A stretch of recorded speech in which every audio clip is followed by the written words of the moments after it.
За прв пат по изборите во Унгарија, на социјалните мрежи се огласи поранешниот македонски премиер Никола Груевски.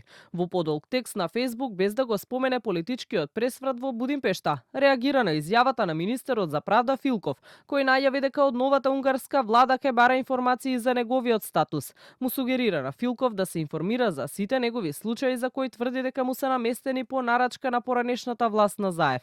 Тенк, насилство пред општина Центар, плацеви на водно, Титаник, Талир 2.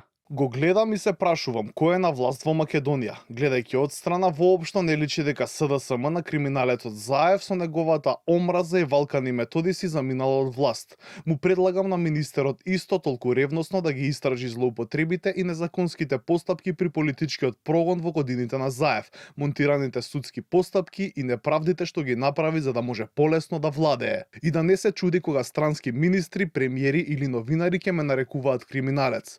Луѓето веројатно не можат дури ни во најлуда фантазија да замислат зошто и како сум осуден, заради што тие ме нарекуваат криминалец. Со став се огласи од Министерството за правда. Вела дека нивната работа е да собираат информации од судовите и да постапуваат по закон, а не да се мешаат во донесените одлуки на судиите. Министерството нема надлежност да ги преиспитува правосилните судски одлуки, туку е должно да постапува по нив. Воедно нагласуваме дека сите постапки се водат низ институционален процес и во соработка со надлежните органи во Унгарија, без влијание на политички изјави или квалификации. Во меѓувреме опозицијскиот лидер Филипче повторно ја повика власта да побара екстрадиција за Груевски за да одговара пред македонските институции, зашто премиерот Мицкоски вели дека нема селективен пристап кон никого. Зашто се контрадикторни? Затоа што сакаат да замачкаат приказната. Што очекувате вие? Јас очекувам како секоја сериозна држава, за жал ваква власт не може да биде сериозна и да води сериозна држава, и тоа секојдневно го гледаме. Тоа граѓаните го чувствуваат.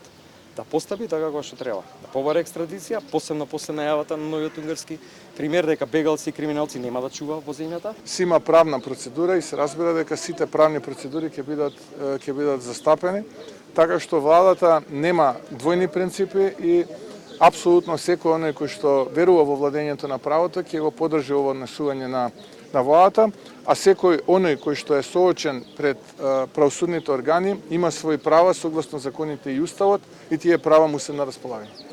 Инаку уште на првата пресконференција по изборите, унгарскиот мандатар Петар Маџар најави дека неговата земја нема уште долго да биде засолниште на меѓународно барани криминалци, конкретно посочувајќи го и македонскиот екс-премиер Груевски. Власта во Унгарија Маџар официјално ќе ја преземе во сабота на 9 мај, по 16 годишното владење на Виктор Орбан.